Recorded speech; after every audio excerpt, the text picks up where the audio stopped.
talk about how can you fix this problem or know how you can do that on your Amazon Music app. So all you have to do, so you just click here on settings.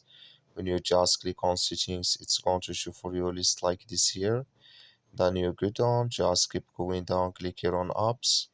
Come to apps list here, and there you're looking for Amazon Music app. Just click on it here, or just click on search. Then here at Amazon Music app, just click on it. So then it's going to take you to this list. Click on for stop, click on OK. Then you go down, just click on storage, come to storage list here. Just click on clear cache, then all you have to do. So you just go to your Play Store, click here on Play Store here. And here you search here for Amazon Music app. It's going to show for you like this. You will find here update, click on it, then it's going to work with you. That's all you have to do. Thank you for watching. Don't forget to support us by liking, subscribe.